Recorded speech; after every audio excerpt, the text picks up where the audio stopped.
The Horrible Gamers podcast may contain content not suitable for all ages. Listener discretion is advised. Welcome, ladies and gentlemen, to Horrible Gamers podcast, show number 474, being recorded on February the 3rd, 2025. I'm one of your hosts, Jesus Gonzalez, also known as Jesus Box Out. Today I'm joined by my co-host from the West Coast, the Best Coast, Gunny Chief Henley Merrill is back. Welcome back, Henley, welcome. Hey, hello, Jesus. Hello, you're here. Welcome I'm here. back. Hi, everybody. He survived the fires. He's here. Welcome back. It's all wet Gunny. now. It's raining. You guys got full reservoirs now, I hear, and all kinds of shit. So that's good. Yeah, all the water's here. All the water. All the water's coming back. That's good. And Mayo, he's not here. I don't know what the fuck happened, but he's not here. Where the fuck is he? I don't know. He didn't even say where he went or what happened. Where the fuck are you, Mayo? What happened? He's not here, though. That's all I know, and that's not good. That's not good. All right? That's not good, man. It's not good, Gunny. We're fucked. No, now we're in suspense. Hopefully we'll find out tomorrow morning. What he's doing. That's so important, okay, that he can't be here. Yeah, Mayo. Yeah. Some protest going down in Ohio somewhere. He's probably out there protesting like always, that fucking guy. Anyways, you can follow us on Twitter or the X _Horrible Gamers. That's @ _Horrible Gamers. Also join us on Facebook, Horrible Gamers Podcast Community. It's a close group, so anything you post in there stays in there. That means your friends, your wife, your girlfriend, your significant other, your boyfriend, your fucking kid. No one can see this shit but us, the members. We are exclusive members. So we post some crazy shit in there. Not really, but we can, I guess, if we really wanted to. Yeah. Nothing too crazy. You can also find the show on Spotify, find us on Apple Podcasts, or anywhere your favorite podcasts are played. And if we're not on that platform that you want us to be on, just let me know, and I will make sure to work with that platform to get us on that platform. That's right.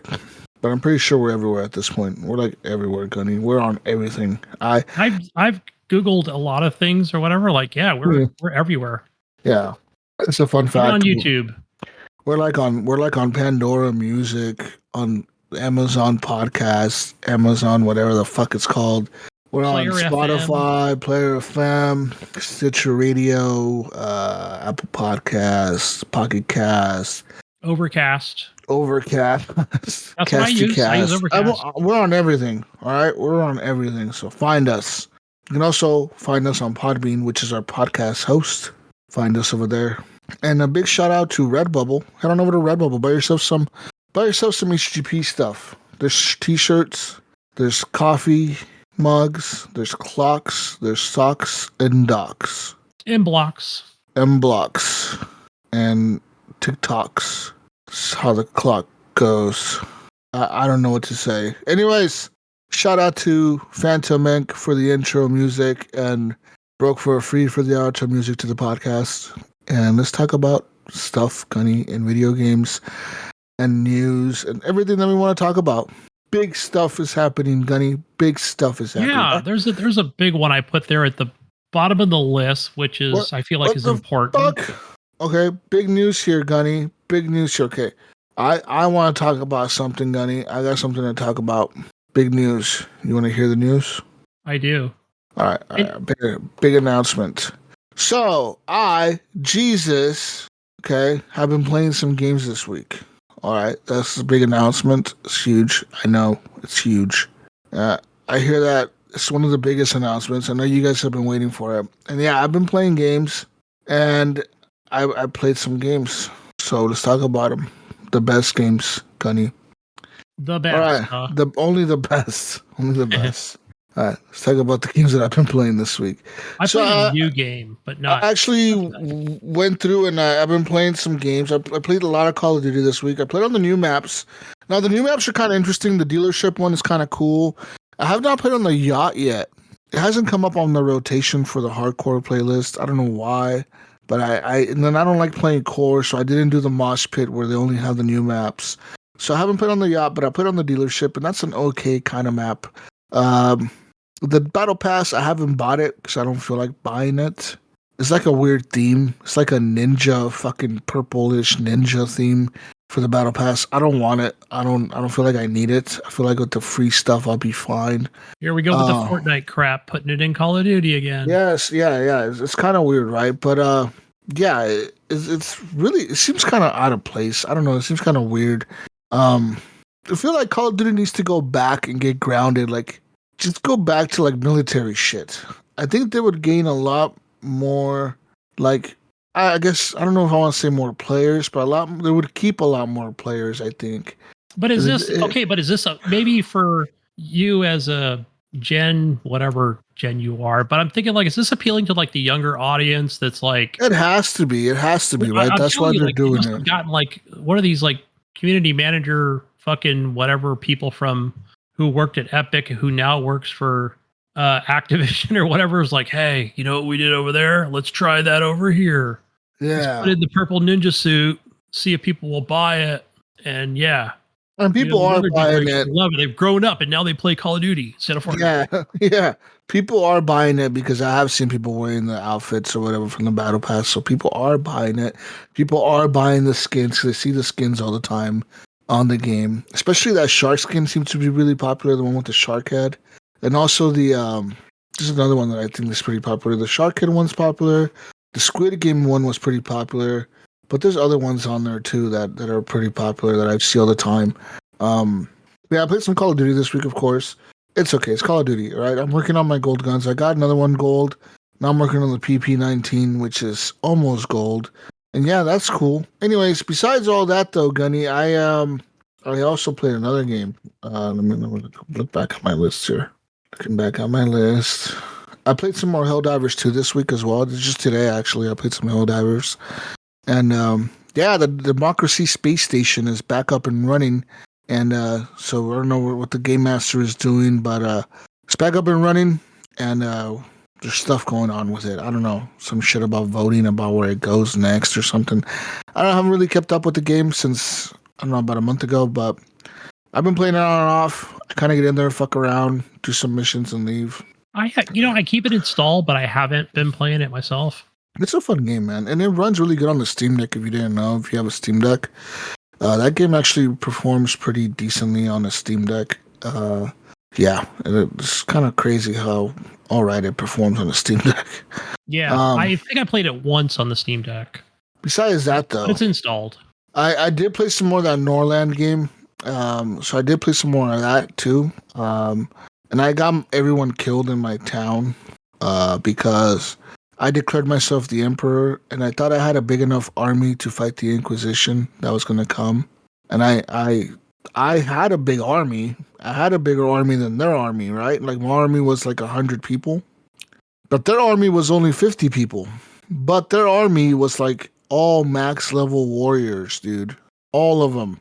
And they kind of just wrecked my army. Like, my army did not stand like a chance. Like, they straight up murdered everyone. And my king died and everyone died. And I was like, well, fuck. There goes that save. So I gotta start a new game. I think I might have to build a 300-person army to fight these fuckers or something. How am I gonna do strategy? Do you ever like research it to see like, hey, what's the best way to I don't know, man. Keep the game going? Or do you not do that? Would that ruin it for you? No, I kind of just experiment myself with it. You know what I mean? Like, I tell myself, all right, next time I'm gonna try this, and I kind of just try it next time.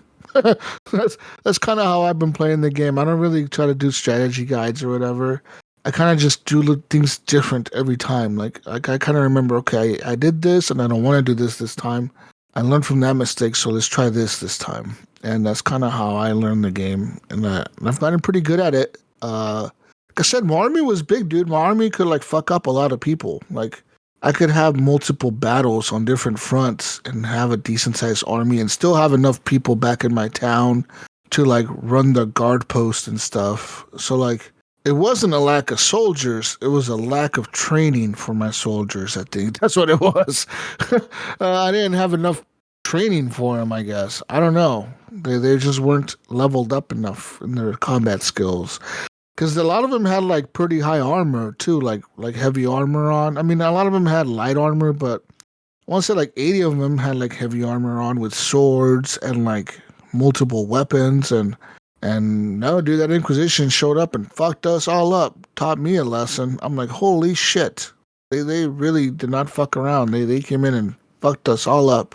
They killed everyone. They killed my king, the prince, the heir to the throne. They killed my king's brother, my king's cousin, everybody. Everyone died. I was like, oh shit. So I guess next time I won't declare myself emperor till I know I have like a 200 to 300 person army with like fully equipped army, you know what I mean?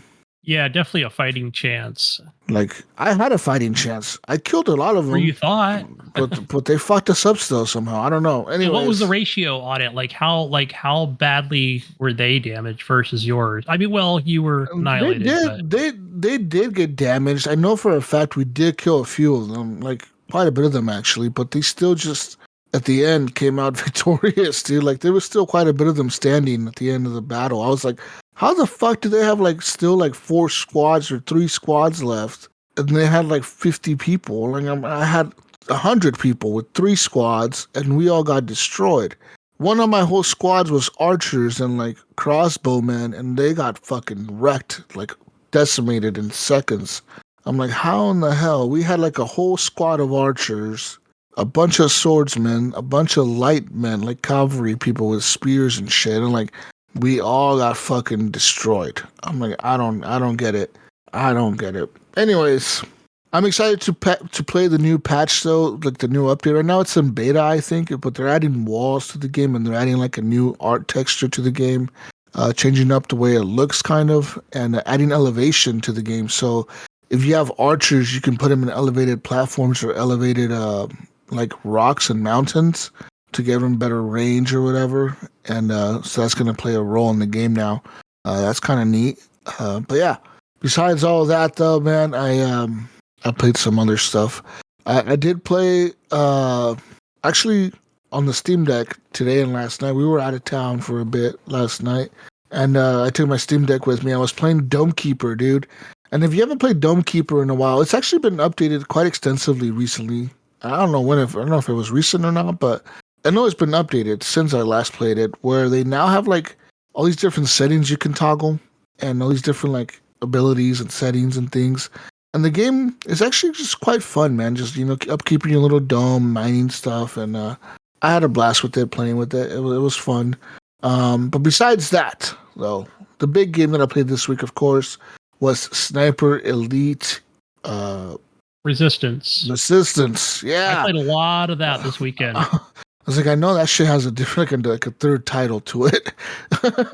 But yeah, I played some of that. Yeah, I played quite a bit of it, actually. I ended up playing some of the single player. Actually, I think I died in the single player in my first mission when I was like, I want to say a quarter of the way through the mission. It did that thing where, like I said, a sniper appeared in your game or something. And I was like, what the fuck? Yeah. The same thing happened to me. And some asshole showed up and he straight up ruined everything. Like just fucking ruined everything. He shot me and killed me, and I was pissed off. And I was like, you know what? I'm gonna be that asshole that goes into people's games. So I went and I started playing the multiplayer where you invade people's games, and that's all I've been doing, dude. Just invading everybody's game, and that shit is hella fun. There's a lot of times where I kill the people and I do really good, but there's also a lot of. There's been I want to say a lot of times, but I want to say maybe 3 times or 4 out of all the times that I've invaded people, I was the one that was shot by the people. Yeah, and sometimes I died most. I want to say 90% of the time it was against 2 players. It was 2 people playing co-op, and they would just be like, they would outsmart me or like just do something where I would walk into a trap and blow up or something like that. You know, there was one time where one guy, he was actually by himself on the map, and I was up on the tower, like in this like fucking castle wall thing or something up high on like that first level. And I was trying to spot him and I couldn't fucking find him. I was like, where the fuck? He was setting off alarms and shit. I'm trying to spot him with my scope. I didn't find him. Finally, he just shot me from like across the map. I don't know how he spotted me, but he got a headshot, like a perfect headshot on my character from across the. Because all of a sudden the screen pans out, it shows him aiming at me, and it shows him shooting the bullet, and it follows the bullet. And he was like across the map, dude. I'm like, all right, I gotta give it to that guy. That guy is actually pretty good. Like I don't know how the fuck he got me from that far, but he did, and he was good, and he fucked me up. Oh, But yeah, that's fun. But yeah, playing as Jaeger or whatever, as the sniper that goes into people's games is fucking fun, dude. I have fun playing that shit, going and like trying to hunt them down. Like sometimes you spawn in the game and like you see everybody's dead. Like the whole map. Yeah. You're just walking around, you're like, holy fuck, these guys have cleared everybody out. Everyone is dead in this bitch. You're walking around the map and everybody's dead. You're like, where the fuck are these guys? And like one time I spawned in and there was that level where you're like at the it was like a big field out front and like a mansion, and then the mansion has like a secret base underneath it or something. And I was in that level, and all I hear was gunshots as soon as I start going into the mansion because I see all these dead bodies outside. I walk into the mansion and I hear all these gunshots going off, and I run down there, and these guys were just running through the map, just shooting everything, like with like full on like alarms blaring. They didn't give a fuck, just straight up running through the map, shooting everybody. And as I was walking through this tunnel, they had laid a trap down and I didn't see it, and the fucking trap blew me up. And I was like, oh, you motherfuckers. I'm like, yeah, that's pretty smart. That's pretty smart. Lay a trap behind you and just have the guy walk into it. That's exactly what I did. I just walked right into this shit. That got me today. So, but yeah, man, I really like the game. It runs really fucking good. It's pretty good, pretty well optimized. Not for me. It's running like crap. Really? Yeah. Why? So, well, I'm playing on PC Game Pass, and so I downloaded it Friday or Saturday. It came out Friday, I think. And so, as you know, I've got the 3070 Ti Super, but it doesn't. I don't know because if it doesn't matter if it doesn't have DLSS or whatever. But it has like that Rebellion, launcher thingamajigger. Like you can just kind of preset your, different configurations or, for your display.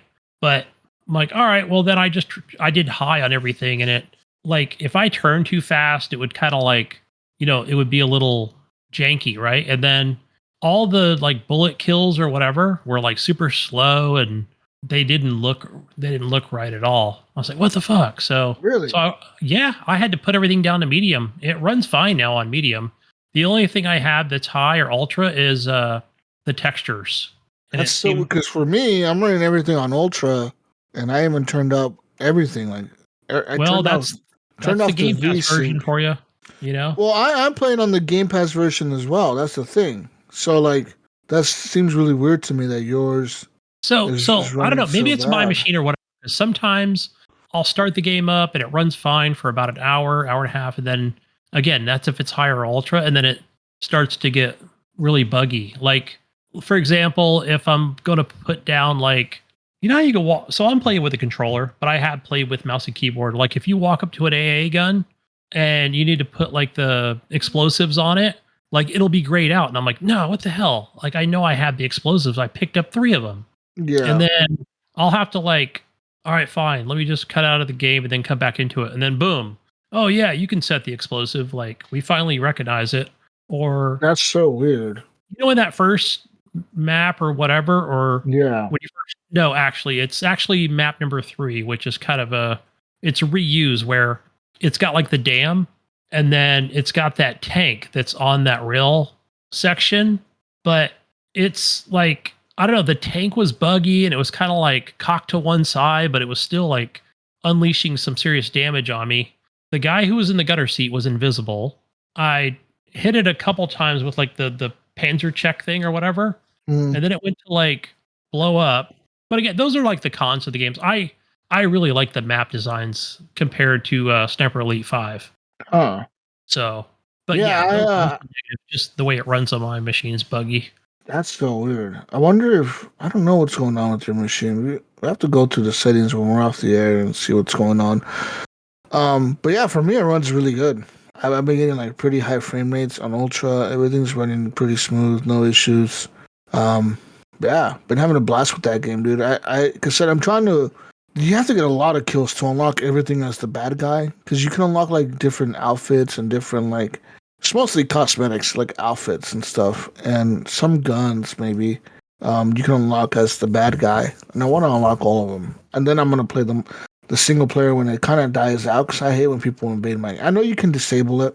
Yeah. You can do an invite only, or disable it, or just keep it on all the time. Or maybe I should just play co-op with you and just try to run through the campaign co-op. Yeah, I did it with Andrew today. Andrew Zek. Yeah. We did co-op today on it. It was a lot of fun. With Axis Invasion. That was cool. We got invaded twice during the map, like within like 8-minute difference. Like, okay, we got another guy coming in. Let's get ready. And then we just it was chaotic. But yeah, man. But that's pretty much all I played this week was that game and those games. I look forward to playing. Oh no, actually, I lied. I went back and played a different game, Gunny. I played Battlefield 1. I noticed all the Battlefields are on sale for anybody out there listening. Like they're all super cheap. Oh yeah, they are for sure. I think there's like a dice sale going on or something, or there was. It must be because I think Battlefield 1 was like $3. But Battlefield 1 is less than $10, I think. I went back to Battlefield 1 since I already owned it. And so I wanted to play Battlefield, but I was like, which Battlefield do I want and which one do I have installed? And apparently I have Battlefield 1 installed. So I went to it and I launched it, played it. And man, Battlefield 1 holds up, dude. It really fucking holds up really, really well. And I found plenty of servers to play on. It's just so much fun. Like that game is crazy. Like the destruction, what I love is the operations modes where like you're either defending objectives or you're pushing towards the objectives and you're pushing the people back or whatever. Those are always my favorite. Then they'll respawn and they'll have a fucking Zeppelin or a fucking like a big ass fucking armored train or a big ass tank or something, you know. I was thinking of the train, man. That is like insane. Like the first match that I played was that the one in Russia where you were playing as the Russians attacking something. I think you were attacking the Ottoman Empire, and there was like we were at the last objectives and we died, and it's like, oh, get back out there, man, we're gonna do it again. And it's like, this time you have an armored train. It's like, that's fucking crazy. Like they legit spawn us again with like 150 more tickets. Yeah. And now we also get a fucking big ass armored train. Oh fuck! And I was in the AA gun of the train. And I just fucking wrecked their bomber because their bomber was coming in to like drop bombs on us, and I fucking shot the shit out of it. And like that game has really cool like physics when you shoot at a plane or like at a house. Like the destruction is really cool. Like you could blow the wing off the plane, you could blow the tail off the plane. You see like people flying out of the plane. It's fucking awesome, dude. That game was so much fun playing that Battlefield 1 the other day. I was like, this is so much fun. I think Battlefield 1 is like the time like where I can just the way the terrain and maps are set up where I can actually stay alive a little longer and probably get a few kills before I die. It's really compared good, to the other ones, dude. a lot faster, I think. No, of course, Battlefield 4 is one of my favorites. So is Battlefield 3, but Battlefield 1 and Battlefield 5 really are like, even though I remember Battlefield 1, people were kind of iffy on it because it was going back to World War One, and people were like, how the fuck are we going to do World War One? Like fighting in trenches and shit. But no, they did a really good job with it. Like, yeah. Battlefield 5 is $2.49. Which one should I buy, Jesus? 1 or 5? Or excuse me. 1 or 4. I think I like 1 better. Because I already have all these games on the Xbox, right? So this will be like a new thing for me. So Battlefield 1 has 10,000 players playing it. Battlefield 5 has 11,000 players playing it. I guess it's up to you, Gunny. Yeah. But I will say this, the Battlefield 1 24-hour peak was 50,000 players. Battlefield 5 was 114,000 players, so maybe Battlefield 5. Battlefield 5 was also fun. I actually had fun with that one too. But yeah, they have about the same amount of players playing each one. So yeah, it's up to you. It's up to you, really. I have both of them. I think I have both of them. Yeah, we played all these co-op on the Xbox, or I can't remember. I think 5 we played on PC together. Yeah, I have them all. So Play them, buy them, get them. They're fun, quite fucking fun. But yeah, I mean that's all I've been playing, dude. Really, it's just that. What? Oh, so I tried to get into the Battlefield 6 playtest. I don't know if you tried it or not, but it's like it takes you to like this queue or something. I don't know. And then I was like, wait, what? You're like player 24,069 in the queue. Wait time's about an hour, and that thing barely ticked up. And I was all right, Gunny, listen, Gunny. I joined the queue on my phone at around 11 a.m., 10 a.m. maybe, and I was numbered like 100,000 or something like that. Yeah. I didn't do it. Right, till listen, like 3 o'clock. I have it still up, Gunny. Look at this thing. I have it still. Oh, it's still up there. So let me ask you. It up. Oh, you're close. You're really close. And I'm number 9,152 at 8:30 p.m. at night. It's been fucking like 9 hours. This thing has been on the queue for 9 hours. So it says, okay, it probably says the same thing where it says, hey, you can close this and it won't affect your wait time. So will it just kind of like, how does it notify you? Through the email or through the EA app? I don't know. I have no clue. Because I just closed the window before we started recording. I was like, okay, I also queued it up on my PC, and on my PC about 2 hours ago, I was 250,000. Now I'm 206,000 on the PC. On my phone, now I'm down to 9,000. And it says, your wait time is approximately 28 minutes. Okay, yeah, I'm thinking like midnight, you should be able to get in. Should be able to get in. But I don't think this is even a guarantee you're going to get in. This is just like to get invited. That's what I was thinking. Like, is it just to get the invite, or will I don't think this is going to guarantee you're going to get in. This is like you're signing up to be invited to the game. We'll see. I don't know. Regardless, if I don't get in, I don't really care. I'll wait for the actual beta to come out. Like I'm not worried about it. I'm going to play Battlefield when it launches, right? So like it doesn't really matter to me. Right. If I get in or not. Oh, it's 27 minutes now, Gunny. It's going down. Holy fuck, I'm going to have to stop the show to sign up. Yeah, I'll finish the show up here in about a half hour. All right, Gunny. What have you been playing, I guess? But just a little more on, because that's really what a lot of what I've played is Sniper Elite Resistance. So you're playing as... Welcome to the Resistance. Welcome to the Resistance. Well, yeah, that's what he says, right? When yeah, like they're dicks, right, to him. Yeah. But whoever the Resistance is. But yeah, you're playing as Harry Hawker. What Harry is he like? Hawker. Isn't that like a porn name? I mean, what's up with that? Like, my name is Harry Hawker. What kind of name is that? Harry Hawker? Is he British or Irish? I don't know what he is, but he's British, isn't he? Or Irish?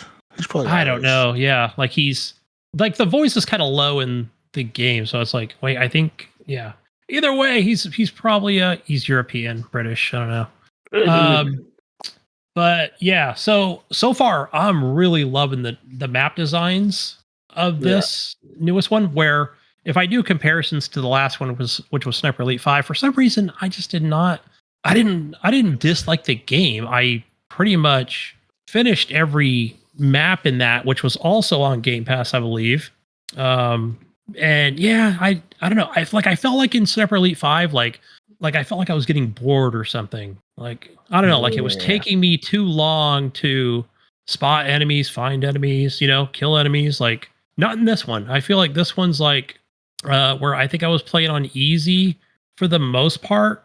Most of the time I was playing on easy till like act number 5 or so. And then I was like, fuck it, let me just kick it up a little notch, right to medium. And I think that was a lot more of a challenge, actually. So where enemies, like the way they show up at like your mini map or whatever, where it's like the white glow or they'll have that question mark over their head most of the time when you're playing on easy.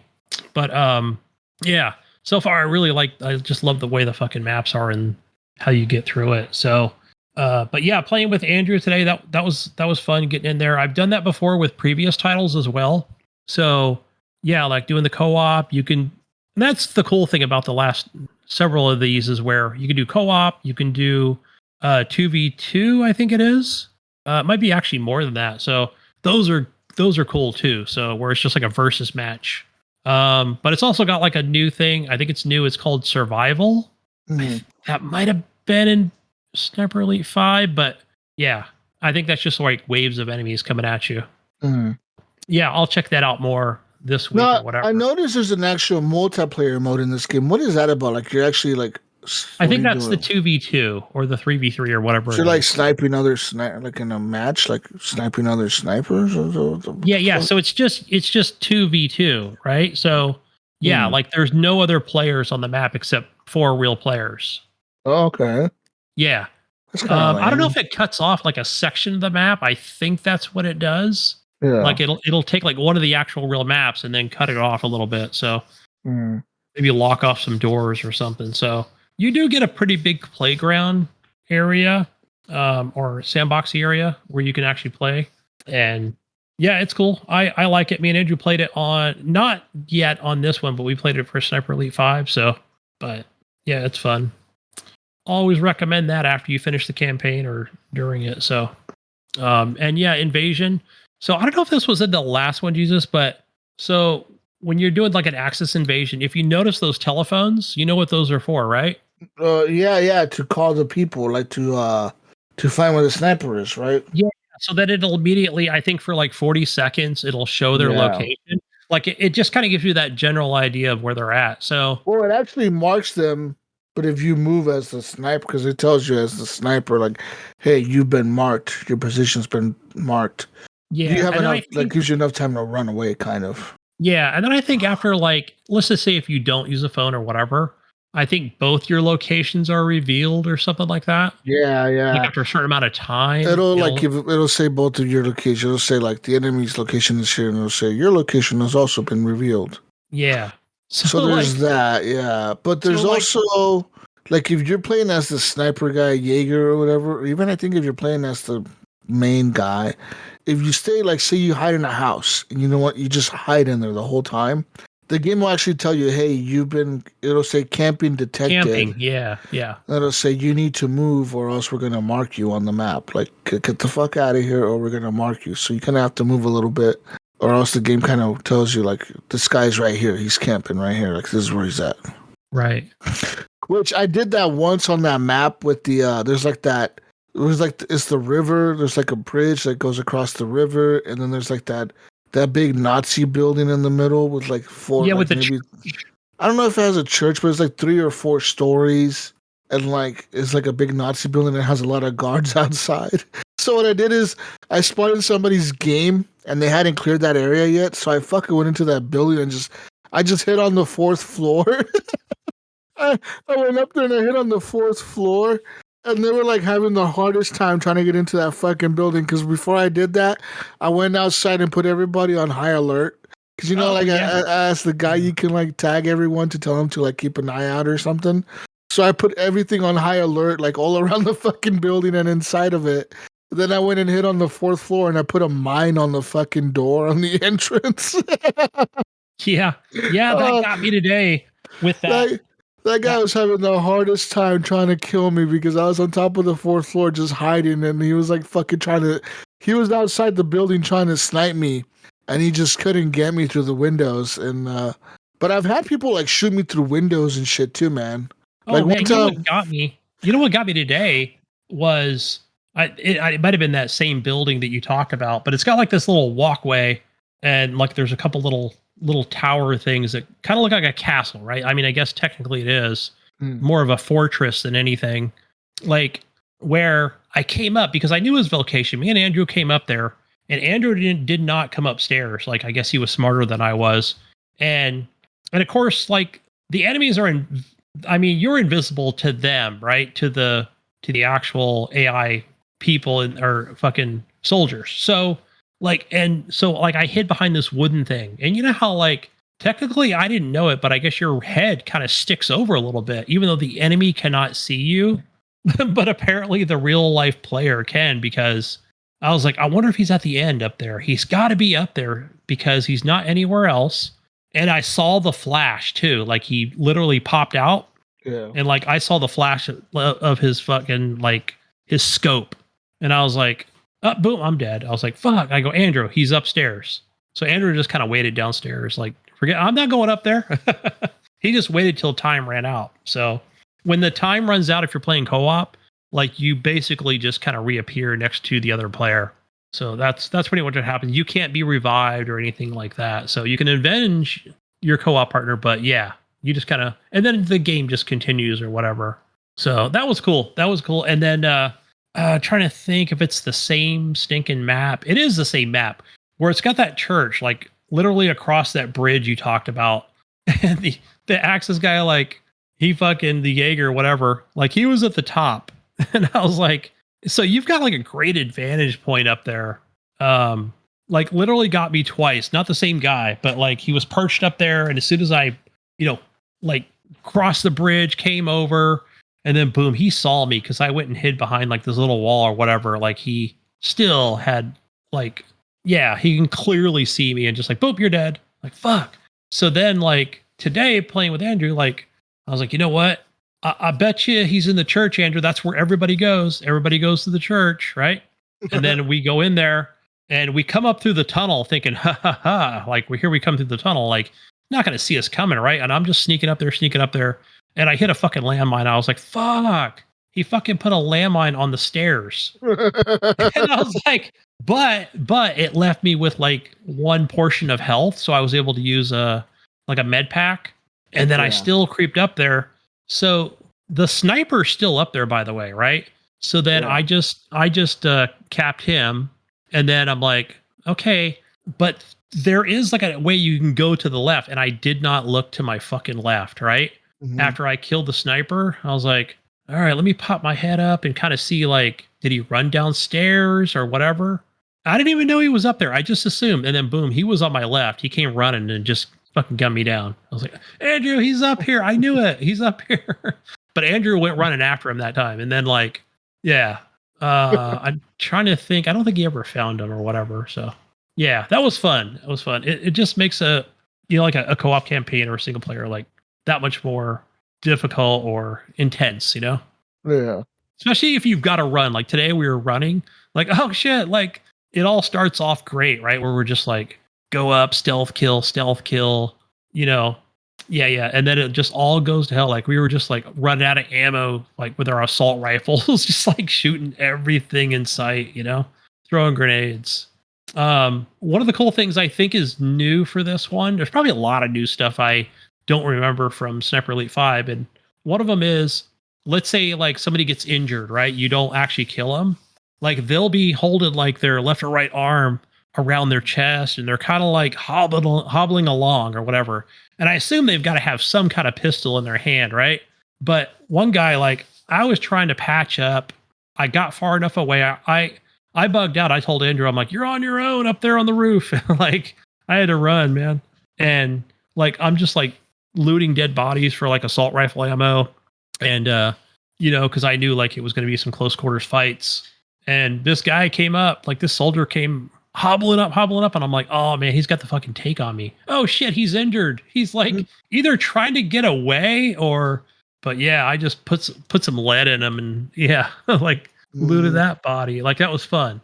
Yeah, that was cool. So, and I lived until the invader got me. But yeah, because I had to go to that position, Jesus. I had to go see if I can get him. So, but I failed each time. But I did get one today. Like I invaded a game. So yeah.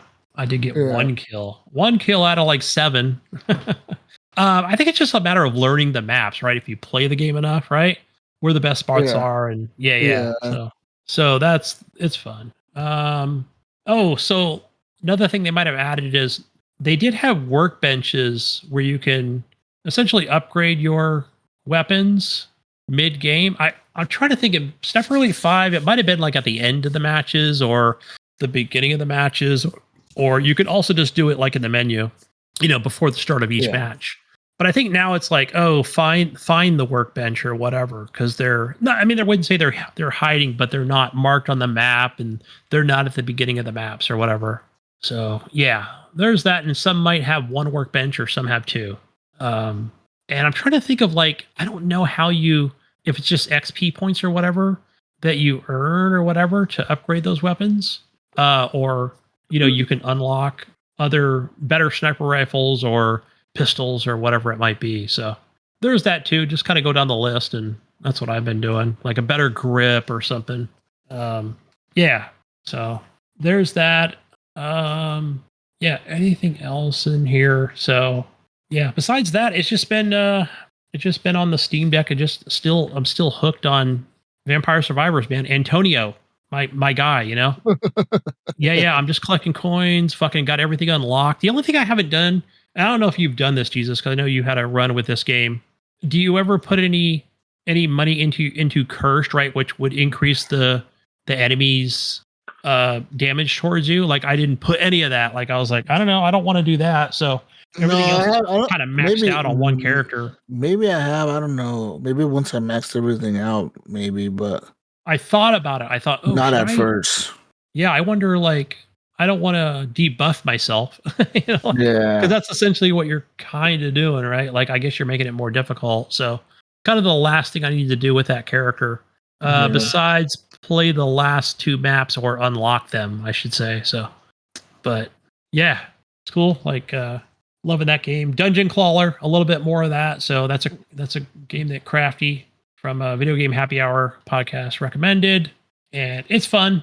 It's a cool game. It's kind of like my new Slay the Spire game. You can just get in there, play a few games. It's a roguelike deck builder without cards. So you're just using a claw machine. Cool on the go game. I believe it's on mobile as well. So I haven't downloaded it for the Play Store. So, but that's really all I've been playing. Just those 2. I'll probably finish up Sniper Elite by a couple days from now. I haven't even finished the campaign. Like I haven't even finished the first mission. Like I said, I died in that first mission because someone invaded me, and I just became the villain after that. I was like, I'm gonna. You know what I would say, Jesus? I would just say put it on invite only or turn it off. Finish the campaign, and then maybe go through it again on hard or medium hard or whatever, and then then enable it. Then you're more familiar with the map, because especially if you get to like the second map or whatever, third map, whatever, the one with the field, it's got like the tunnel system or whatever. I still need to learn the tunnel system, so just familiarize myself with it. So yeah. So once you're more familiar with it, especially as an invader, I would say, like you can really probably use that to your advantage, but vice versa, right? So I think it's a badass map. So all right. Well, I guess it's news time. Beep, beep, beep, beep, beep, beep, beep. Big news this week, ladies and gentlemen. Big news today, actually. Battlefield 6 has finally been properly announced and everything. Yeah, it's coming. I think it's just called Battlefield this time around. Not Battlefield 6 or whatever, or we don't know, or is it? We don't know yet. They're just so far where everything they've been saying is Battlefield. They haven't said Battlefield whatever. Battlefield Future Warfare, nothing. They just said it's called Battlefield so far. Okay. And they keep saying the next Battlefield. So I don't know what they mean by that. I don't know if they mean they haven't come up with a name yet, or they're going to just call it Battle. I think they're just going to call it Battlefield, I think. In my head. It's been so long now, I think they can just use the OG name. Yeah, I think it just makes sense, right? Just call it Battlefield. Just say it's Battlefield. Kind of like, yeah. Yeah. Anyways. It's been 4 years since Battlefield 2042, and EA has finally showcased a sliver of gameplay from their next Battlefield title. Not officially Battlefield 6 yet, but the game is now in the pre-alpha stage and is welcoming public playtesters in the coming months. That public playtesting loop will take place under Battlefield Labs, a new program that aims to bring players into the development process much earlier than previous Battlefield titles. It sounds a lot like an early access program, but it remains quite closed off for now. You have to sign up to be in for a chance to play early.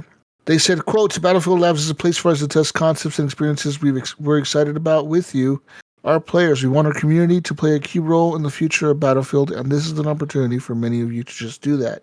Even in pre-alpha, we are proud of where the game is at, and we tirelessly playtest, but your feedback will supercharge our development as we strive to hit that perfect note between form, function, and feel. This is an unprecedented moment for Battlefield. Good news is you can get in and do your thing to get in early. And then if you do get in, Gunny, you can do your playtesting early on an Xbox or a PlayStation, not just PC. Oh, they always start with consoles first, yep. Well, that's kind of cool. You could do your playtesting on the Xbox and the PS5 and the PC. That's pretty cool. Yeah. There's no timing details on any details of this testing yet, but EA previously said that Battlefield 6 community testing will start in early 2025, and Battlefield Labs is set to expand over time to tens of thousands of players, with testers getting to try out Conquest and Breakthrough, the heart and soul of our all-out warfare experience. That's what Battlefield said. But the little gameplay they showed of Battlefield 6 at the end of that trailer that they released this morning, or like that, like it was like a 5-minute long like video, right? It was talking about all the studios. They're called the Battlefield Studios or something like that now, which is 4 different studios. So it's DICE, which is in Stockholm, Sweden. There's Ripple Effect, which is in LA, and there's 2 other ones. I forget the other ones' names. But they're all. I think Motive is one of them. Motive and Criterion is the other one. Criterion, yeah, because I think they do like the Need for Speed stuff, but they also do support stuff for Battlefield. They said DICE is working on the multiplayer, of course. They're the ones that have always done the multiplayer. Why not give it to them? Criterion is working on the single-player campaign. Ripple Effect and Motive are both support studios, but they're working on the new player base. I think Ripple Effect is working on getting the new player base, and Motive is more like a support studio for all of them. So like they're kind of helping everyone around, like moving around, helping everyone where they need help at. So there's 4 different studios. The head of this Battlefield Studios is, of course, Vince Zampella. He is running the Battlefield Studios team. So 4 studios working on the next Battlefield. And that's kind of cool. So we'll see where it goes, man. I'm hyped. That trailer they showed at the very end, it looked a lot like Battlefield 4, but with like modern graphics, like really amped up, modern looking game. Yeah. Looked like modern warfare, but like modern Battlefield. Like you got like destruction, tanks, people shooting at each other, people running, people shooting RPGs at like a building and the whole building collapses. It looks fucking cool. I'm hyped. Yeah, I hope they reach that same magic they did with Battlefield 4. I think they or will. surpass it. Even surpass it, yeah. I think they can. I think they will. I think if it's a modern game, which it seems to be, set like in some modern Battlefield, I think it's gonna be cool as fuck. Yeah. None of this fucking specialist bullshit they had in 2042. All right? We just want some fucking engineer class, the support class, medic, and assault. Give me the light machine gun and spray. At BioWare, a BioWare developer has now confirmed that the next Mass Effect is still happening, despite recent layoffs at the studio. The long-awaited 5th entry into the sci-fi RPG series has faced a challenging road after BioWare initially revealed in 2020. Consequently, since then, news of layoffs and staff shuffling at EA have worried many Mass Effect fans, although it now seems that the game is still on track despite the disruptions. While some gamers may have hoped for a speedier development timeline after BioWare finished up work on Dragon Age: The Veilguard, that has not been the case. A former studio executive explained how the next Mass Effect isn't ready for a larger team yet, as it's still in its early stages. Not long after, it became clear that even after 4 more Dragon Age devs would be able to work on this title. As EA has moved and laid off some more BioWare employees. In late January of 2025, EA transferred some BioWare employees to other studios, with many speculating the move came as a result of a disappointing performance from Dragon Age: The Veilguard. It then became clear that layoffs were part of the restructuring too, with several former BioWare developers posting on social media that they were looking for new jobs after having to leave the studio.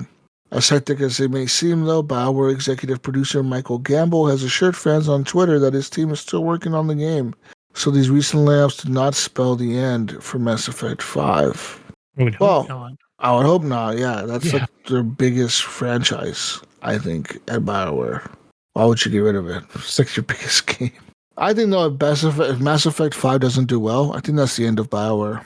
Jeez. You know, I don't know. I was scrolling through the Twitter X thing, and somebody, I don't know, they had said about that leaves less than 100 employees or something at BioWare. I don't know if they meant devs or whatever, because I'm like, there's got to be more than 100 people at BioWare.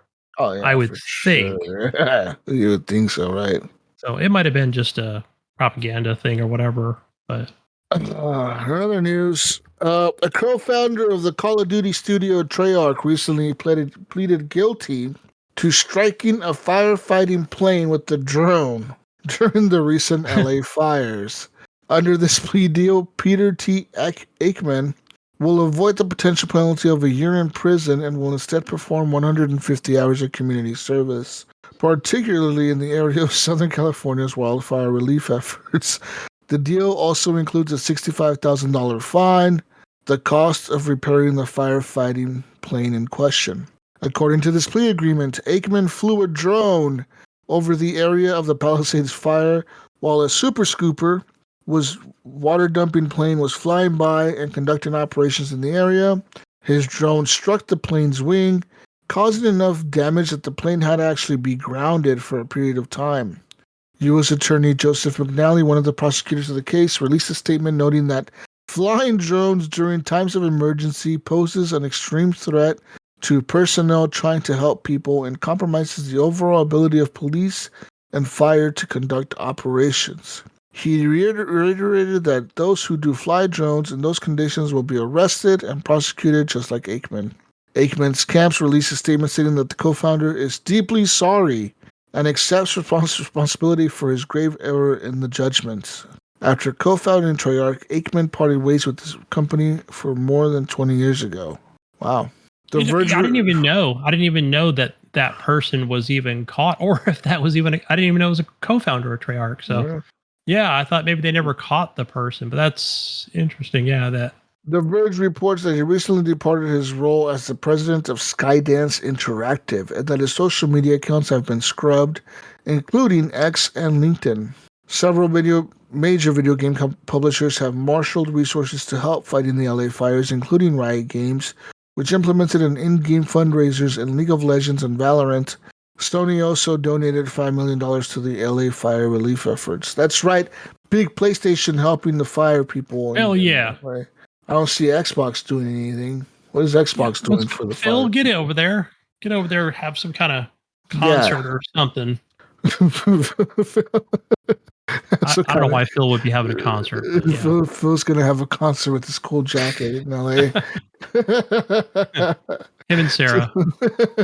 Matt Booty on stage. But no, I remember that. I think it was like the second day of that fire or it could have been, that was the Super Scooper. Could have been day number 3. But yeah, I remember it was like that red fucking plane. I remember it had the big, that thing struck it. Like, I was like, what the hell? What are people doing down there? That's crazy. Fucking drones and shit, yeah. Hold on, Gunny, hold on. Oh, shit. That was nuts.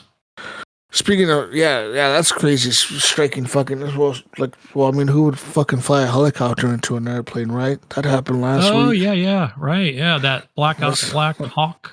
That's fucking nuts. That's crazy shit. And then that other plane that crashed like the next fucking day. It's like, goddamn. Oh, that medical plane in Philadelphia. Yeah. Ooh. Yeah, that's nuts. Yeah. Sorry. Sad for those people. That's fucking crazy. In other news, Assassin's Creed Shadow, which is set to release next month on March 20th, has leaked online. That's right. The art book has leaked online. It says here. I get it. As you might expect, Gunny, the book contains all kinds of spoilers covering characters, locations, and key story elements. With that in mind, it's likely only a matter of time until various details are shared across social media. But why has the book been shared on a hentai website of all places? Pretty much because porn sites and adult sites don't give a fuck, really. They just let you upload anything. So, like... I was thinking you were going to say like some Discord server or something, but a hentai website. They don't care. Like you just upload whatever, dude. It's a porn site, There's probably no algorithm. I didn't think about it. Yeah. Yeah, no algorithm is going to catch. Yeah. Assassin's Creed shit. Yeah, I guess. I don't know. That's crazy. I don't know. In other news, let's see. Other news.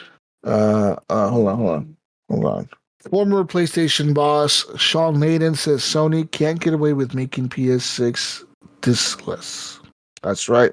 Former Sony Interactive Entertainment Worldwide Studio CEO Sean Layden has said that Sony cannot get away with launching the PS6 console as an all-digital disc-less console.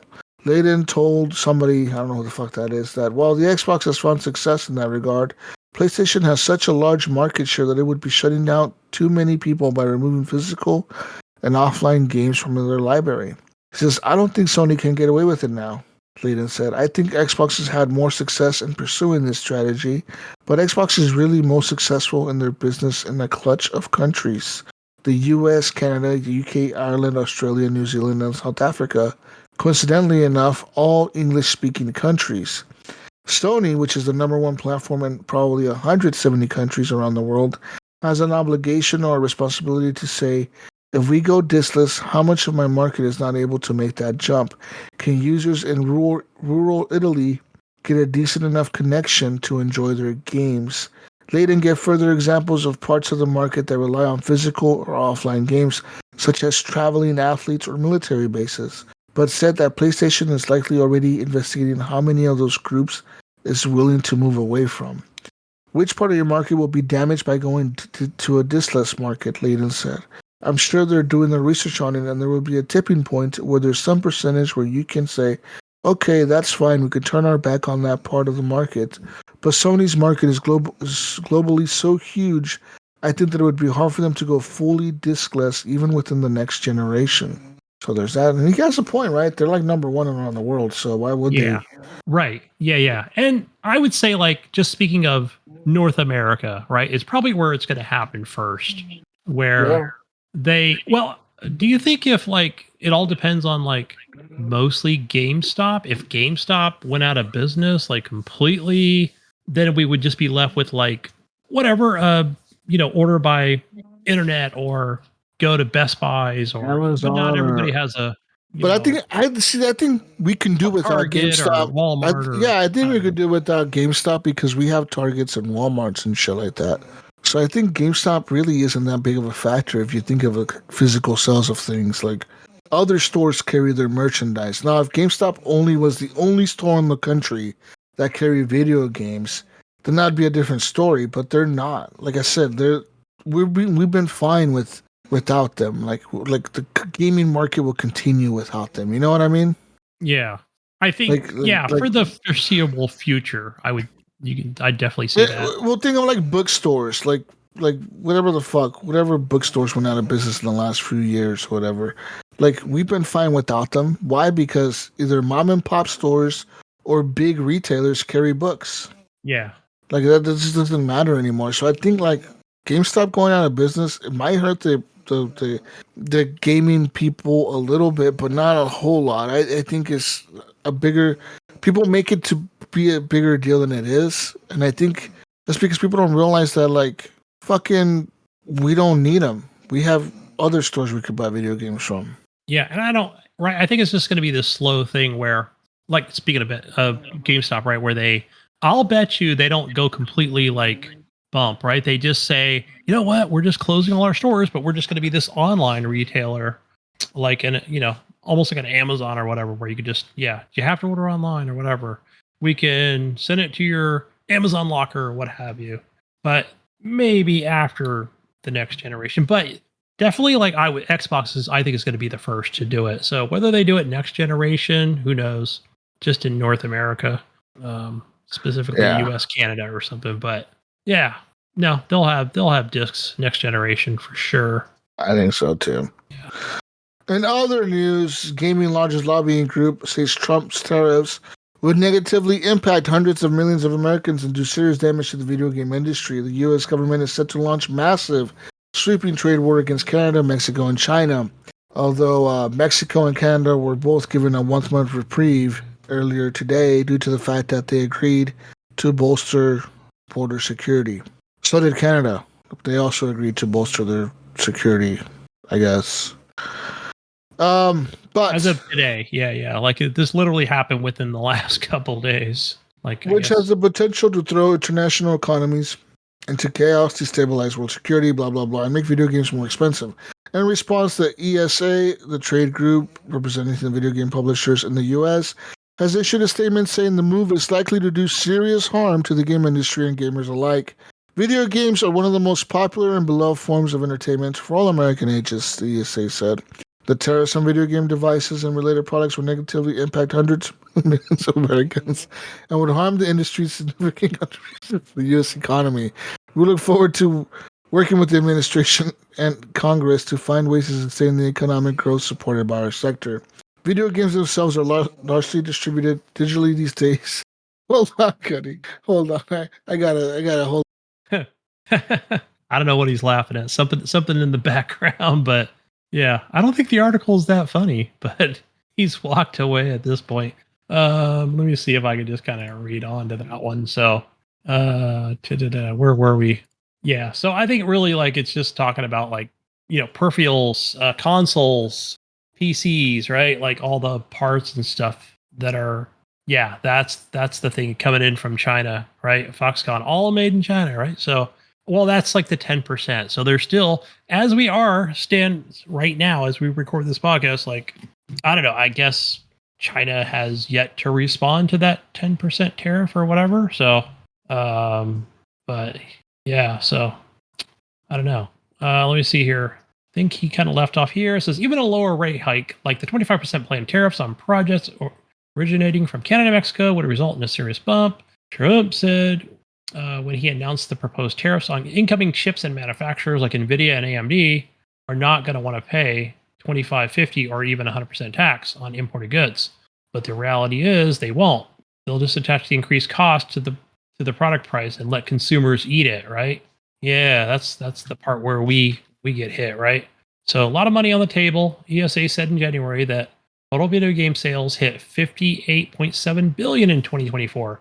Most of that was video game content, but hardware and console sales accounted for $4.9 billion, down from the $6.5 billion in 2023. While access sales grew from $3 billion to $3.2 billion, what happens in the current environment is anybody's guess. Even if the tariffs are eventually walked back, the uncertainty left in their wake will almost certainly having a chilling effect on the industry. So my initial 25 outlook for the U.S. video game industry consumer spending without tariff or trade wars was $61 billion, $61.5 billion actually. So that's a 4.8% increase compared to 2024. So yeah, that's let's see here. Oh, just one more thing here. Unfortunately, the ESA said nothing about how exactly it proposes to address the problem, perhaps because there's no addressing it, along with launching military action against Mexico. I don't know. All right, just more political stuff in there. But yeah, I'm curious, like when I think about it, like, was there already like a tariff on things? Like, was it 8%? Was it 6%? So I have no idea. Like, or was it 0? Was it just 0 for everybody? Which I personally think it should be 0. Like, I think, yeah, because that to me, that's like a double tax, right? The government takes their cut, right? A tariff is a tax. Like they take their cut, whatever they use it for, right? So then probably military and everything else. And then we get taxed, right? Like it. So really it's a tax that the shipper or the receiver, actually the shipping company, that has to pay it once it lands here in the US. So it's like, great, like, yeah. But anyway, but yeah, that's not good. I don't know. This thing is like ever evolving, right? Like it's just like every time I turn around, like, oh, it's a 30-day reprieve. You're like, oh, okay, good. Like, yeah, because this affects my business too at work. Like, yeah, like it kind of sucks. So I'm a little worried, but not much. But we'll find out. So I don't know, Jesus. What do you think, Jesus? What do you think? How will this stuff going to play out? Do you think if they'll just come to a middle ground and say, all right, fine, 10% for everybody or something? I don't know. So hopefully, I'd love to see 0, but I think it should be 0. My opinion, Yeah, just, I don't know, man. I don't know about these fucking tariff things. I don't know what's gonna happen with that. Nobody knows. Who knows? So far, they're on pause though for Canada and Mexico, at least for a month, due to Mexico agreeing to deploy. I think they said they're going to deploy 10,000 National Guard troops to their borders to secure their borders. On their side, right? Is that? Yeah, on their side to prevent drug cartels and people from fucking whatever. And then Canada too. I don't know. They're also securing their borders and shit apparently. But yeah, in Mexico, I know for a fact that Xboxes get made there. Some of them at least get made Yeah, there. I think that's where they make the discs as well. But then keep in mind, like this is something else I learned about. I mean, it's the number one place for a lot of what do you call it? PPE, medical equipment, right? Syringes. I mean, you name it. It's made in Mexico. I mean, it's shipped from Mexico to the US. But yeah, healthcare is going up great. But yeah, what isn't? But yeah, as far as I think trying to think the last time we were talking about discs being made, right, for consoles. Not only that, but DVDs and all that stuff. Like a lot of times, like they outgrow even in Mexico where they say, hey, look, like, man, there's too much work for us. Like even Mexico has to outsource it to Asia, not just China, but like whatever it is, Bangladesh, you know, all the different countries connected to China, Vietnam, I don't know, different locations over there that, and then it needs to be then shipped back to Mexico, then shipped to the US. But yeah, like, I mean, it's a lot of money flying around. Like that just gives me a fucking headache. I swear when it talk about this tariff tax things on stuff before I even have to pay the tax, you know, it's like, come on. Yeah. Think of the taxpayer, you know? Jeez. Yeah. But we'll see. I guess we'll find out. Hopefully come to an agreement quickly. Yeah. Something. I don't know. Yeah, I'm thinking about just a little side note here, Jesus. Like I was talking to Crafty today about like I want to get this OLED monitor. And it's like it's an expensive monitor. Like it's not like I'm going to buy it, but I'm certainly looking into it. I think it's like an Acer QLED old OLED dot, whatever the micro dot. I don't fucking know, but it's like, damn, do I get that thing sooner than later? You know, because of tariffs, like might be $400 more, you know, in 3 months from now. So I don't know. Might get it sooner than later. That might be the best strategy for me. Why are you not looking at the Alienware? Like the one I I did not watch anything on YouTube or look at any specs for Alienware. So is that something? What do you have? I have that one. I have the Alienware. Send me a link for it after the show, and then yeah, I'll look at that one as well. So I mean, I'm still rocking this 1440p 165 hertz. It's still a good monitor, but I would like to have an OLED for. So actually, the one that I see on Best Buy is how much was the one that you were looking at? So that one was like it was about $1,099. I'm looking at one right now that's QD OLED. So the one Crafty, it's a curved 165 hertz for $700 right now at Best Buy. Yeah, and that was like, and that's the thing. I've never experienced like a curved, and it's like I guess maybe I could try a curved monitor, and if I really don't like it, I guess I could return it for a flat panel.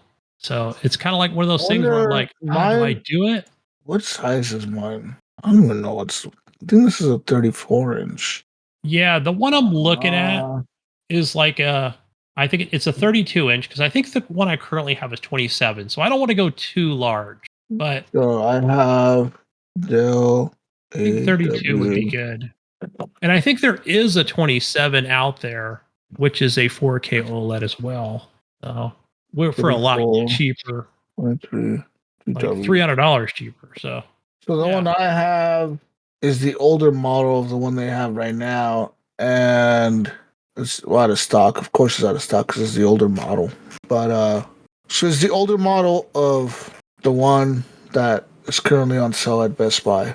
And this one was for me. It cost me $1,100, but right now on Best Buy, the same one I have is actually that one on.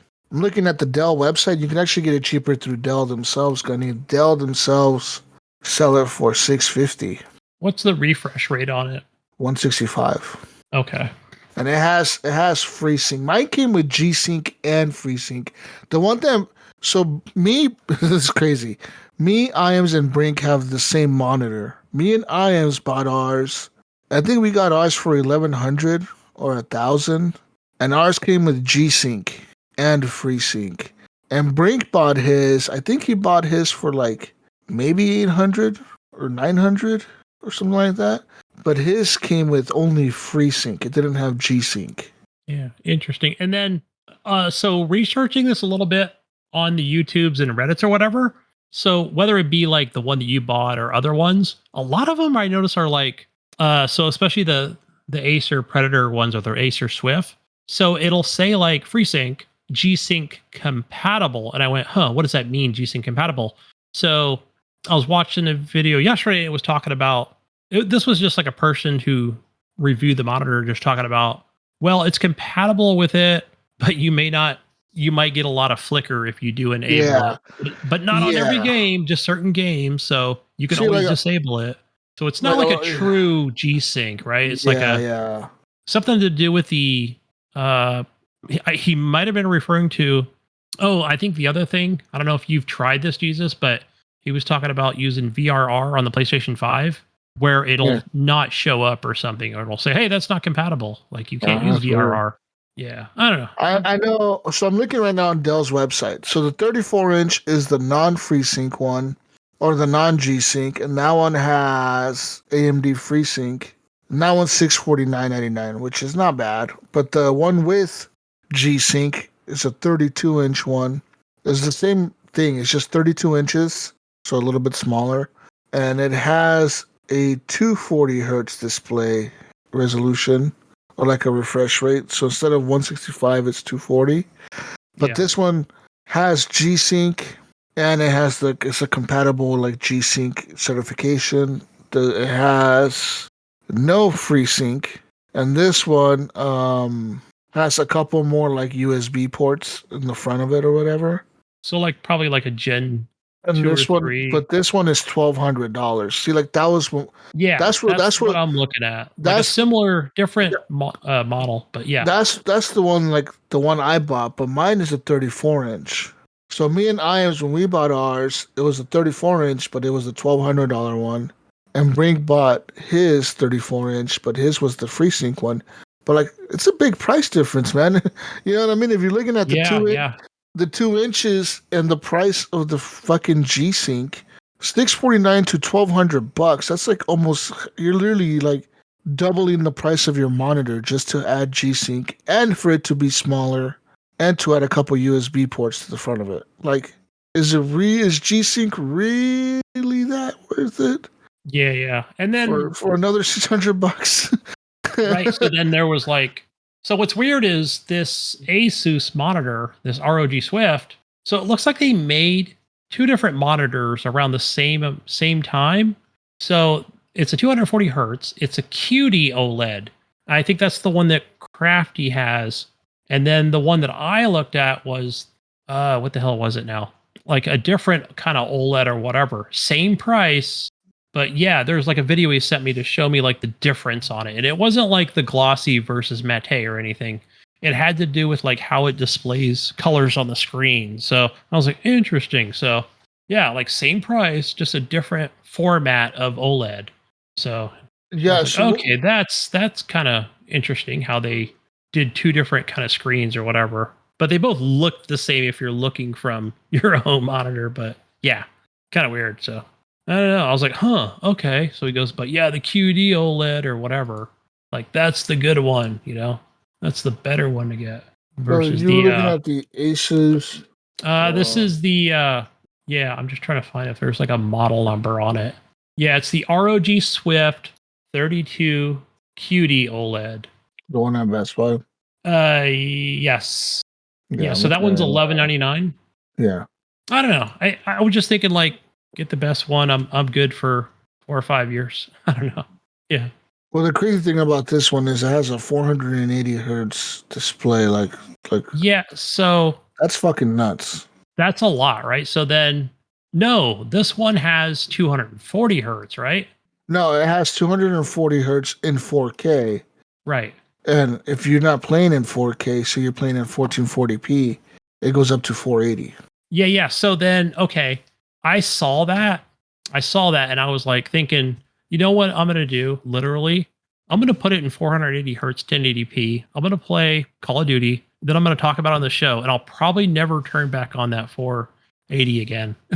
Like that's really what it's for, right? It's for like Valorant or Call of Duty or Counter-Strike, you know, it's for competitive gaming. So Yeah. Yeah. Yeah. And then I guess another cool thing that I think this one does could be a different monitor, could be an MSI, but it'll actually display like it'll display like a smaller screen, right? So it'll go down to like 27 on the screen, so it has like the outline black on it. So not a lot of monitors to that. So that's kind of cool that there's that option as well. So I like it, but I don't like it, Gunny. I think Sony monitors do it or something as I well. think you would like the Alienware OLED better. I Yeah. honestly think you would because it's ultra wide. Yeah, it does have it's just an ultra wide monitor. In my opinion, they're just better. Both like don't even think of the curve. Like I know that you're thinking, oh, it's curved. It might be weird, but you don't even notice that it's curved when you're like sitting at the desk in front of it. Like I'm sitting in front of it right now. I have two monitors, right? I have the 32-inch my Dell that's on top, which is a Dell can whatever 32-inch monitor, and then I have the one on the bottom, which is the Alienware 34-inch, a little bit wider, and the bottom one is the ultra wide. The top one is like a regular like aspect ratio or whatever, 16:9 or whatever, and this bottom one is like the different one or whatever. 21:9 I think is what it's called. Yeah, I think Ghost And Nico does have a curve monitor that he and they're not he that loves. honestly, they're both curved, dude, and I don't even notice it. Like the top one I can notice it a little bit more because I think it's because it's sitting higher and I look up at it. I could notice it a little bit more. But it's not like jarring, like, oh my god, it's curved. Oh, this fucking sucks. like, Yeah. like it's not really noticed, especially when you're gaming, like, and you're sitting right in front of it, like I am right now, looking at this screen. I I don't I don't know if I could ever go back to a regular screen. You know what I mean? Like if I could go Yeah. back to a non-ultra wide screen. I like the wideness of it. Like I even thought about looking at those monitors that are like the 40-inch ultra wides or the 45-inch ultra wides, like the really long ones. Yeah. I'm like, that would be kind of cool to have on your desk, dude. Like some really wide ass. But I think it would be kind of hard to like play Battlefield on or something because you have such a wide screen. But like this one, the 34-inch is a perfect size because it doesn't cover my whole. I mean, it covers a quite large section of my desk, yes. Yeah. And But that's the it's thing. I don't have a not. lot of desk space, right? It's a lot bigger setup than I had before, but yeah, I could probably fit two monitors here, but yeah, or one I would, Gunny. I don't know, ultra man. wide. If you could fit that 31.5-inch that you're gonna buy, I think you could fit the 32-inch ultra wide on there. Like I said, it's just a bigger, different aspect. Like it's not as tall as the one you're gonna buy. It's a little bit shorter, but it's gonna be wider. You know what I mean? Just Yeah. the only downside to it is that some games, not a lot of them actually, but some still do release without ultra wide support. But it's very rare nowadays that I've Yeah. like I I hear run it. Michelle talk about that on VGO. Like, oh, it doesn't support it. It's like super rare that I run into it though. Like there'll be times where where like some indie game or something does not support it, but it's kind of rare. Like a lot of games, I would say about 98 to 99% of games out there support ultra wide. Like they just do. It just works. It just Yeah. it'll fit the screen. It works. And when it doesn't, it sucks, but you can get used to it because all it does is it kind of puts like the black bars on the side, like a movie theater, right? Like a movie, like when you watch a movie at home, you have the black bars on top and bottom. It does the same thing as that. So I think that you'll be fine with an ultra wide, regardless. If I was going to buy a monitor and I didn't have an ultra wide, I'd be looking at the Alienware OLED for a lot less cheaper than 1100, or I'd be looking at the $1,200 one for the G Sync and all that good shit. Because this one, I don't know if it's gonna be worth it. I mean, Yeah. Yeah. We'll see in the next few months, right? Like, I'm still doing research on it. So, sure. I would say look at those Alienwares, man. They're nice. They're really nice. I found mine on Amazon. That's where I bought mine through. Yeah, they're not too bad. And I haven't had any issues with my monitor, man. Thank God, honestly.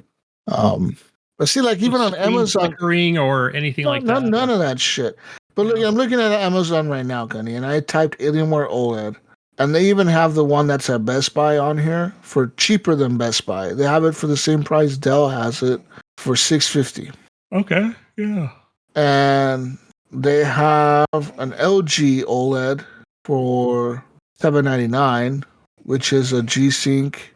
It's a 34-inch, and that looks nice. But they also have like the 49-inch. Some like I don't know what brand this is. CN. Yeah, I saw those today, and I was like, I'm going to stay away from anything I don't really recognize. I'm just going to stick with the name Yeah, brands I for don't know what the a fuck 3-year this is. What warranty. kind of brand this is? I mean, it's a 49-inch. It's 40. That's pretty big. 49-inch OLED with 144 hertz display. But yeah, a lot of these on here are not bad. You could buy a 50. What's an Alienware 55? The world's first 55-inch OLED gaming monitor, Gunny. Damn. There you go, Gunny. You imagine playing Only $1,500. the next Red Dead or GTA or yeah, the It's a next God of a War on that. 55-inch fucking monitor. That's fucking huge. That's like a TV. That's a little Dude. too big, yeah. That's like a TV, man. That's for people that want to game in like the living room as a TV. Yeah, this thing's going to be really close to me. Yeah, I don't need a monitor that big. But yeah, I would say a curved monitor isn't that bad, dude. I think you would actually enjoy it. You know what I'm going to do? I think they have it. I think they do display some of them at Best Buy. I should just go sit there and bring a sandwich and just stare at it for like 30 minutes or whatever. Like, how's this working out? Like, oh, I mean, they got a fucking 4K HD movie running on it, you know? Yeah. Pull up a chair. I do like the Alienware one. I will say this, the back of it is white, which is kind of weird. I never see the back of mine, or like the bottom, the stand is kind of big too. Like, just so you know, if you ever buy the Alienware one, the stand when that comes with it is kind of big. It has like big legs. What I did with my monitors is I bought a stand on Amazon where I could put both of them on, and I have them mounted top to bottom, you know, like that's how I have mine mounted. Yeah. But the stand that actually comes with the Alienware is a big fucking stand because the monitor itself is kind of heavy. Like, it's not a light monitor. It's kind of heavy for like what it is. But it's a big fucking stand that comes with it, dude. So it takes up quite a bit of your desk space. Honestly, like if your desk is not very deep, those fucking legs will come out like halfway to your desk. You're like, what the fuck? Why is this so big? That's because the monitor is fucking heavy, dude. Like, it really is heavy as fuck. Yeah, especially an OLED, like where it's got a lot of the components on the back or lot of the brains of it. But it's 175 hertz, Gunny. I think you'll like it. 34 inches. And right now, so actually, I found the one that I have on Amazon, Gunny, and I'm jealous because this is now $850 brand new. So, yeah, it's not a bad monitor at all. Yeah, I'll put those Alienware's ones in my. I see. It says, look here. It says last purchase November 30th, 2022. This is the last time I bought one of these, which is the one I'm using. But yeah, I've never had any issues with that, dude, at all. Like, it's a great monitor. I love this monitor. It's really nice. Yeah, so, we even have a 27. They do. They have a 27 and a 26 and a half. Okay. 27 is 589. 26.7 is 749. Why the fuck is the 26.7 more expensive? Oh, that's the 1440. Yeah, I don't know. Oh, because it doesn't have G-Sync. The 27-inch one don't have G-Sync, and it's not curved. Go for the 34, Gunny. Just fucking go out, bro. Don't skimp, bro. Go all out. Go hard. Go fast. Live fast, Gunny. Okay. Whatever tariffs, we don't care. Just live. Yeah. Fuck them tariffs. Yeah, you gotta right. show them tariffs what's up, bro. You fucking buy that big monitor. Yeah. Okay. What else do we have? Anything else in there? Let me see. For me, you got me over here looking at monitors. Oh, I've got one here. Got one here, Jesus. So I don't know. So Dr. Disrespect, the years-long saga of Dr. Disrespects took several significant turns in the last 24 hours. Well, more like the last 48, actually. So Guy Beam was demonetized by YouTube, his main streaming platform, after admitting that his ban from Twitch 4 years ago was due to inappropriately messaging a minor, something he claimed was bait for journalists. However, after reapplying, YouTube has reversed its decision, allowing him to stream and earn on the platform once more. Separately, on the very same day, Midnight Society, the studio Dr. Disrespect founded with former Infinity Ward higher-up Robert Bowling, announced it was closing. The studio has been developing an extraction shooter called Dead Drop. The closure has resulted in 55 people losing their jobs. Previously, the studio has fired Dr. Disrespect and removed all his imagery from the game after confirming the reason for his ban. Didn't we talk about this? I think we talked about like there would still be like this stain on even after like they say that they got rid of him. So yeah, I could be wrong on that, but I remember this is like the second time or after his, well, I want to say it was his second Twitch ban, but yeah, when he just suddenly went off the air or whatever, and then, put up all kinds of shit on social media and just talking about, well, he didn't talk much about the company, but I guess Richard Bowling, I think, was talking about, hey, man, he's canned, he's gone, we're removing him, and we're going to continue to work on the game. And I thought, I want to say I said on the show, it was like, I don't think it's going to happen. I think there's just too much, his name is too much associated since he's a co-founder of this. So even though I thought it's not going to happen. So not surprised, I'm not saying it should have or whatever. But yeah, it sucks, could have been a good game, but then, I just don't think it would be successful or start from scratch, I think that's what they'll end up having to do. So, but yeah, anything else on here?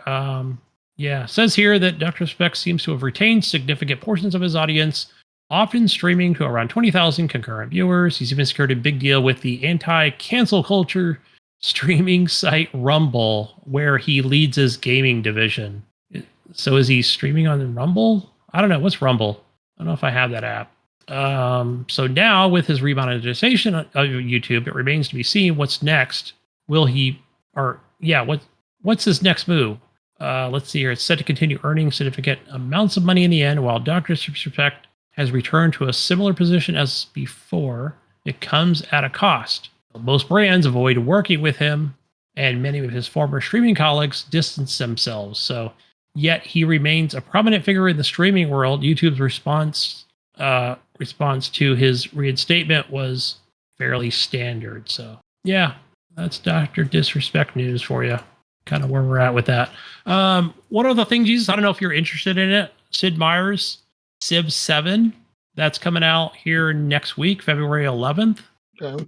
Is that something you're interested in, or have you looked at? I'm probably going to buy it.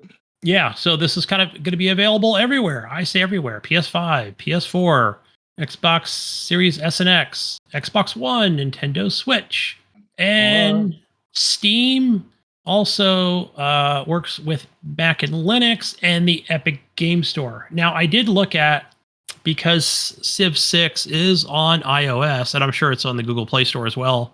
So not yet. It doesn't even, there's no mention of it, but they usually don't bring it right away. So I will bet you, for you iOS and Google Play users, if you're just not a console or PC person, wait for this to come to the, play it on your tablet, play it on your phone. So I'll bet you it's going to be out. It'll come to iPad like next year, but yep. I want to say this year, because I checked Aspire, I don't know if it'll be this the website, and there was no mention news about it. But yeah, I'll bet you Aspire is already working on this. So even Netflix Gaming has their own version of Civ 6. Not their own version, but they also publish it. I'm sure they are, but I'm thinking next year. Yeah. I think it'll be out sooner. We'll make a bet. I'm going to say October 2025. Civ 7 on phones, tablets. I wonder too, is it like a game that's only available on, iPhone 11, 12, Galaxy, whatever the fuck. So yeah, or does it kind of run on everything? So you probably have to have the latest versions of them. So to run on, it's not a, taxing game that, these run on. So yeah, especially if you already look and saw that it's coming to Xbox One, PS4. Oh yeah, it should run fine on an iPad Pro or Galaxy 24 or whatever. So for sure. Yep. In other news today, I was watching someone play Call of Duty on a fucking Xbox One, like an Xbox One S. They're playing the new Call of Duty Warzone or whatever on them. I'm like, what the fuck? Like it actually didn't look that bad. It looks more cartoony than it does on the PC, right? Like I play on the PC at ultra settings or whatever. Oh, that's right. They had to But get watching it, Warzone on there. Yep. but I was watching them play Warzone on the like the new Warzone, like Resurgence or whatever, on fucking Xbox One S, and I was like, this doesn't look that bad for like being such an old console. Like this kind of crazy that people are, and there was a lot of people playing it, and I'm like, this is kind of crazy. Like people are still playing this, like on an Xbox One S. Yeah. Right. That's the beauty of like, what Activision can do, right? Like how they Yeah. can just lower all this shit to, yeah. I Good mean, cartoon style graphics, and it still works. right. Yeah. Yeah, Amazing. and I used to then play that on the these old S. these people, their house, because they lived on a The one reservation. S. They live on a reservation, so their house was like at a res, right? And they don't have fiber optic there because it's a reservation. So they're using Starlink as their Wi-Fi, and I was like, wow, this is pretty crazy. Like Starlink is out here. Yeah. Like I thought these are the people that need Starlink. Holy shit! Like because I always thought like, who the fuck needs Starlink? I guess people in the middle of nowhere need Starlink to be able to use the internet like decently at their house. That's an option for me at my little mountain house where I'm using something called MediaCom. It's probably like a little small company, because Comcast and AT&T are not available there. Mhm. So I mean, it's a big enough housing community. They would probably have to run some serious cable, across the mountain. But yeah. But yeah, we look at that. We're probably gonna look at that as well to see, what are the options with Look at Starlink, man, because Starlink also just recently partnered with, and because if you didn't know this, people that are out there listening, if you have a T-Mobile phone, if you're part of T-Mobile, like if you're T-Mobile that works subscriber, good. I've tried it. but actually no, Starlink has partnered with T-Mobile, and they're doing beta testing right now for iPhone users on T-Mobile. Pretty much to where like the way it's gonna work, they say, is if you have an iPhone on T-Mobile network, if you're part of this beta test, what happens is when you're out of range of a tower or your tower signal becomes weak, like say you just don't have really good service with the tower, your phone will automatically connect with the satellite from Starlink, and you will have cell phone service via Starlink, which is kind of wild to me to think like, so they're filling in the gaps of what their towers can't do, or the areas where they can't provide service with Starlink, and that's fucking genius. Why has no other cool. cell I feel phone like that's an awesome free update that I got. like what? Why haven't more cell phone companies thought of this? Like especially AT&T, right? Because AT&T is the one that has like the contract with the government for like first responders and shit. Like I don't know if you know this, but AT&T has like the contract for like the whole country pretty much for like whatever it's called. It's called something tel. Like it's like the fucking first responders fucking cell phone network. It's a cell phone network for like police, fire, and EMS or whatever, like medical, like transports or whatever, right? Like, it's what they use to talk to each other, like police and everyone. They use that shit from AT&T to talk to each other. Now I'm thinking to myself, if I was AT&T, I would be pissed right now that T-Mobile got this Starlink shit. I'd be trying to make a deal with Elon Musk too, and be like, yo, man, give me your Starlink shit over here too. Like, we want Starlink over here. I mean, I have AT&T. I don't mind. Their service is pretty decent. But there is areas where there's like, it's crazy because I'll have bars of service like in the middle of nowhere. Like I could still call someone and talk to them on the phone.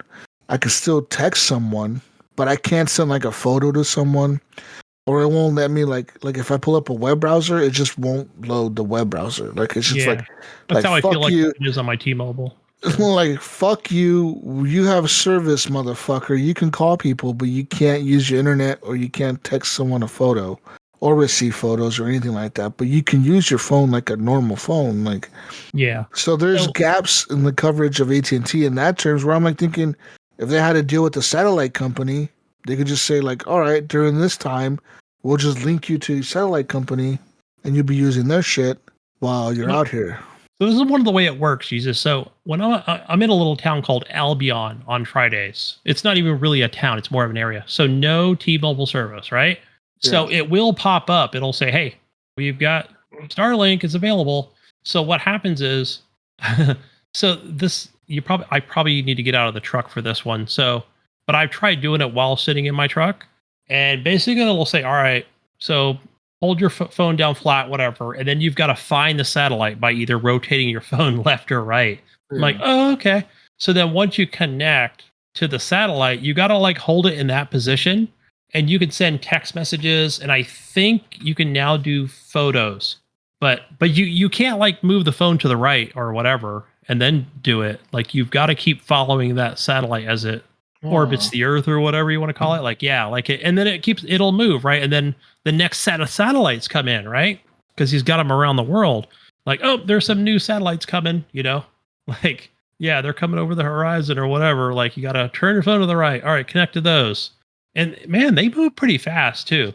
So so then, yeah, but it works like boom, like text goes right through immediately. But eventually, like, they're going to do like where you're going to be able to make phone calls, right? Emergency phone calls, just call your mom. I don't know. Like, that's cool. I thought that was pretty neat. So yeah, it's all free, like part of the update. So yeah, you can sign up for their beta at T-Mobile's website. And like I said, yeah, it's to eliminate the dead zones that you have when you don't have service.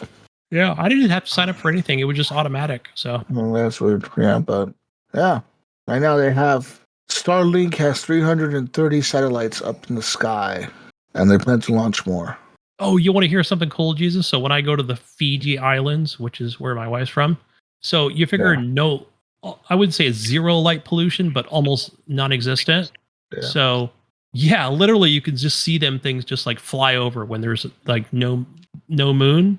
Like, oh my gosh, there they go. They just flew over. Like, yeah, but you can see a lot of satellites actually.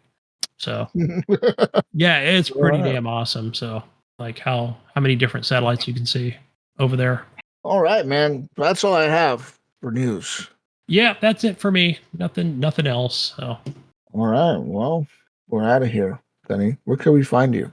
Go find me, Gunny Chief, playing mostly on the PC on Steam. And, I'm still on the Game Pass. I'm on the Xbox. I played with an Xbox user today, so I'm still in the ecosystem. Even though all my stuff's going to PlayStation 5, but that's okay. It's still on Xbox, right? For the meantime. Yep.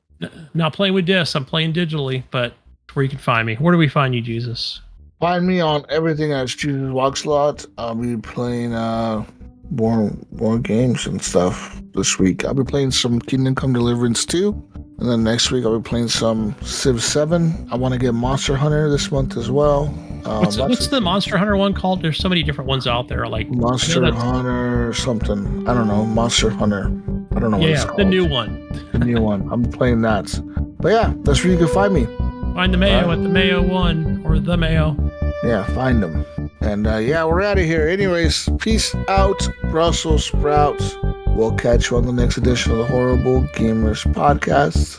And yeah, bye everyone. Bye. Bye.